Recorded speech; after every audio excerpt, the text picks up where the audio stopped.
Baik, Bismillahirrahmanirrahim. Assalamualaikum warahmatullahi wabarakatuh. Di sini saya ingin mempresentasikan tugas besar utilitas bangunan untuk memenuhi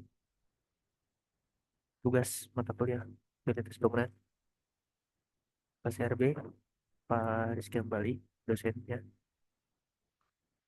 Di sini saya menggambar gedung kantor 4 lantai ya.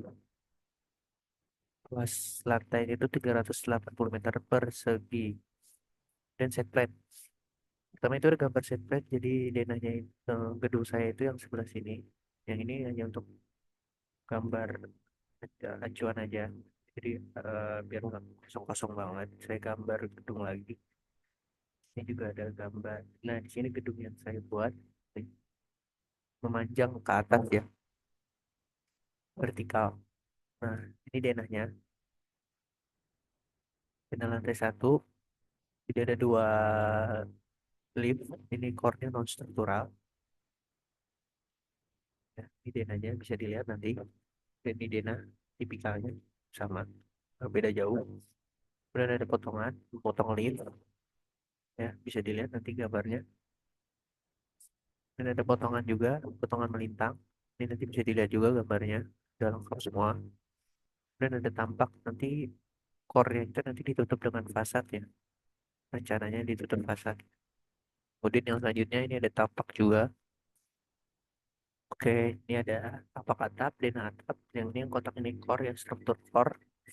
Nah, lanjut ke inti pembahasan yang pertama itu dari perhitungan air besi ya. Ini perhitungan ini sesuai dengan perhitungan di buku Dwi Tanggoro ya. Utilitas Dwi Tanggoro. Ini jadi saya sudah pisahkan. Ada berapa orang di tiap ruangannya. Kayak di lobby ada berapa orang, ruang staff. Ini nanti bisa dilihat. Ya, jumlahnya itu dapat 74 orang di lantai utama. Dan 110 itu di lantai tipikal ya. Jadi nanti tinggal dikali ya. 110 dikali 33. Dapatnya 330. Nah, nanti di jumlah tuh yang lantai tipikal, di jumlah yang di lantai utama itu dapatnya 404 orang. Termasuk ini hanya asumsi. Kebutuhan airnya per hari di sini saya dapat 48,488 liter atau 48,48 meter kubik per hari. Ini kebutuhan air per harinya. Dan kebutuhan air per jamnya di sini saya pakai 8 jam kerja. Itu dapatnya 6,6 meter kubik per jam. Nah, untuk kebutuhan airnya itu saya dapat 66,66 meter kubik per hari. Jadi ini kebutuhan airnya. Ini perhitungan ini sudah. Lanjut ke denahnya. Ini denah distribusi ya, pipa air bersih pakai yang ukuran 40 mili ya diameternya. Kemudian 40 inch ya.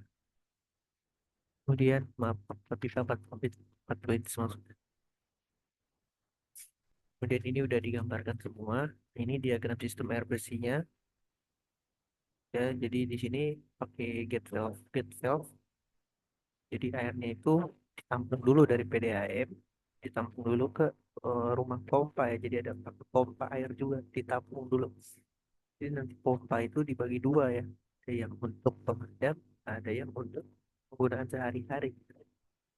Nah, ini diagramnya sudah digambar ya. Nanti didorong pakai mesin. Nah, ini denah rumah pompanya gitu, tempat mesin rumah pompanya itu. Kemudian yang selanjutnya itu perhitungan air kotor. Nah, di sini saya mendapatkan itu besaran ruangnya itu saya pakai yang di stupa ya, 2,25 meter persegi. Besar ruang kamar mandi atau WC gitu. Dapatnya itu 48,8, jadi dibuatkan jadi 49. Nah, di sini saya pri- memberi catatan. Jika 35 laki-laki pada lantai utama dan 14 perempuan pada lantai tipikal, maka dibutuhkan dua kloset, dua wastafel, dua urinoir di lantai utama. Satu kloset, satu wastafel, satu urinoir di tiap lantai tipikal. Ini sesuai dengan indeks tabel di sini ya. Nah, untuk safety tanknya saya pakai Swag Treatment Plan Biotech STP ya. Dapatnya 3,96 meter kubik menggunakan STP yang 4 meter kubik yang per 4.000 liter. Ini angka 0,0016 ini dapatnya dari rumus dari buku Dwi Tangoro ya. Ya, ini untuk perhitungan air kotor. Oke, nah ini adalah denah pemipaan air kotor ya. Ada pipa fan juga. Ini yang pink ini pipa fan. Jadi di sini nih di lantai satu, kalau kita lihat di lantai satu itu di dekat kamar mandi yang belakang ini. Ini ada berapa pipa? Ada 4 pipa ya. Yang pink ini itu kan tadi pipa fan ke atas untuk membuang bau. Kedua ini yang kuning ini pipa reser air kotor. Jadi air kotor ini warna kuning. Yang biru ini air bekas gitu. Jadi nanti air kotor masuk ke STP. Nah, air bekasnya itu nanti disalurkan ke sumur resapan. Kalau yang air kotor itu nanti diolah di STP itu. Yang kan ada 4 pipa, yang satunya lagi apa? Tadi air bersih. Dan ini diagram sistem air kotor dan air bekas. Sudah saya gambarkan juga. Ini tadi yang pink ini maksudnya fan di membuang bau. Dan ada ditaruh di atas tidak. Biru ini pipa air bekas pakai yang diameternya 80 ya. Kemudian air kotornya pakai yang 100 karena mencegah agar tidak tersumbat gitu, besar. Dan pipa fan pakai 65, diameternya 65, pipa 65 tuh ya. Nah, ini udah digambarkan juga rumah STP-nya, maksudnya masuk rumah STP. Nah, ini gambarnya sola toilet, sola nanti ada air bekasnya dimasukkan ke STP. Kuning ini air kotor gitu masuk ke STP. Nah, yang air bekasnya kan masih masuk ke saluran resapan. Di sini sudah digambarkan juga. Kemudian ini ada detail STP. Kemudian ada perhitungan air hujan. Di sini dapat menyesuaikan di sini nih. Itu dapatnya 3.040 liter per menit. Ini ukuran pipa yang digunakan, dan kalau ikutin dari indeks tabel ini pakai 4 inch karena atapnya 380 meter persegian. Ada catatan penting nih. Menyesuaikan luas bangunan dan dak atap, maka menggunakan pipa 5 inch. Jadi saya pakai 5 inch. Saya perbesar ukurannya. Nah, jumlah salurannya kurang. Kalau pakai 4 inch kan, pakai 5 saluran. Karena gedung kita terlalu besar. Itu dari panjang panjang. Ya, oke. Sampai pada aman. Jadi tetap aman gitu. Nah, ini dia nih gambarnya nih. 1, 2, 3, 4. Nah, di sini kalau saya membuat 5, kan dia terlalu mepet. Kalau bikin 5 saluran gitu, kayak terlalu banyak gitu. Nah, saya akhirnya buat 4 saluran aja. Jadi tinggal diperbesar aja diameternya. Diameter pipanya. Nanti air dari dak itu ke roof drainnya. Dan roof drainnya itu masuk air hujan. Ada saluran keliling itu, ada got di depan gedungnya itu. Nah, dari sini masuk ke sumur resapan. Nah, ini saya gambarkan juga detail sumur resapannya. Udah ada detail sumur resapannya. Ini skalanya not to scale ya. Saya gambar aja. Kemudian ada perhitungan pemadam kebakaran.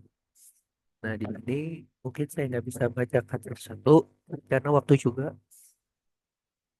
dari zoomnya nggak terlalu banyak.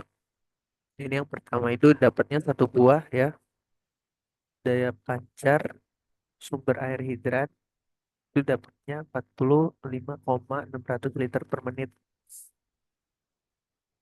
Ini dapat di sini lah. Nah, sprinklernya itu dapat 18 sampai 20 buah.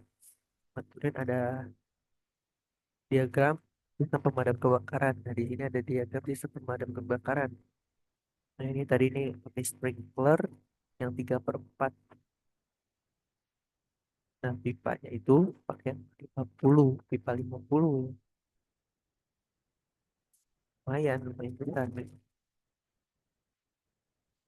Nah, kemudian di sini ada Denas Van Sprinkler yang pakai yang 3/4, ya, sprinkler 3/4. Kemudian di sini ada pipa versi sprinkernya pakai yang 50 mili. Ini udah ada denahnya juga.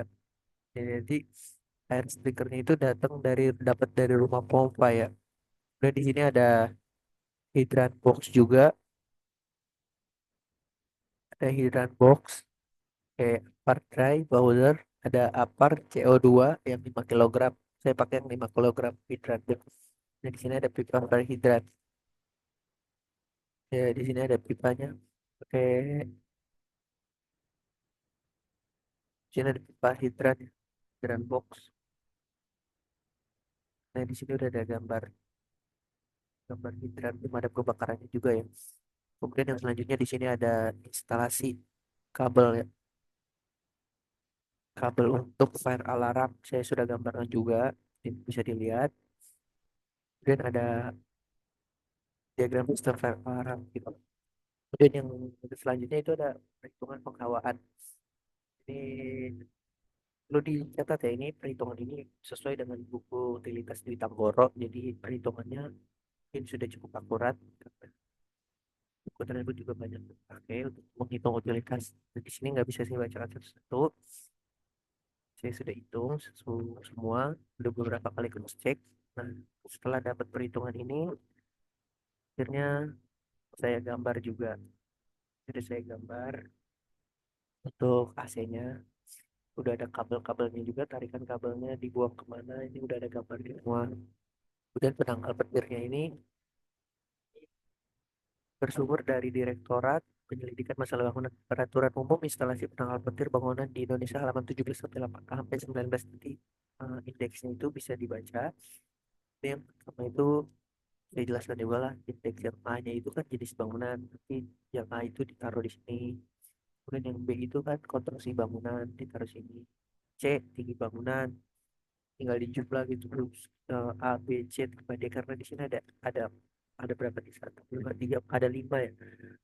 Nah, saya dapat 12. Kalau 12 itu berarti dianjurkan. Nah, karena dianjurkan akhirnya saya membuat gambarnya juga. Nah, ini eh, penangkal petirnya saya pakai Pitzen yang 50 cm, tombak tembaga, kemudian disalurkan pakai aluminium tape ya, aluminium tape bending bare copper.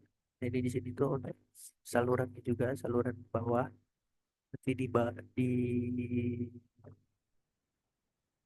kampung itu petirnya tadi itu ke bawah tanah ya, pakai yang ground bonding bare, ground bonding covering, proteksi petir. Kemudian ini gambar radius yang terlindungi. Itu radius yang terlindungi itu 30 mili dari garis terluar, dinding terluar gedung ya. Kemudian di sini ada dena CCTV. Jadi CCTV-nya saya nggak pakai perhitungan. CCTV-nya saya gambar menyesuaikan dengan denahnya aja gitu. Jadi, ya saya buat titik CCTV-nya itu sesuai dengan denahnya aja. Ini sudah digambar. Ini ada diagram sistem CCTV itu juga. Dan ada tangga lift. Itu tangganya itu saya dapat nyaman. Tinggi anak tangganya itu 18, lebar pijakannya itu 28. Jadi untuk dapatnya 64 itu termasuk nyaman. Waktu jalanan lift itu dapat 14 detik. Nah, untuk tanggal liftnya itu dapat waktu tunggunya itu 8 detik. Ya, ini udah perhitungannya, ini sesuai buku Dwi Tanggoro, buku utilitas. Dan ini ada titik lampu, ada lampu TL, ada downlight. Saya pakai banyak jenis lampu. Nah, nanti bisa dilihat aja di sini gambar-gambarnya apa aja. Ada tarikan kabelnya juga. Ini lampu-lampu yang kegabung gitu. Nah, di sini ada stop kontak ya. Jadi ini total gambar saya kurang lebih ada 36. Mungkin udah cukup jelas presentasi dari saya ya, mungkin udah cukup jelas presentasi dari saya. Kurang lebihnya mohon maaf. Assalamualaikum warahmatullahi wabarakatuh.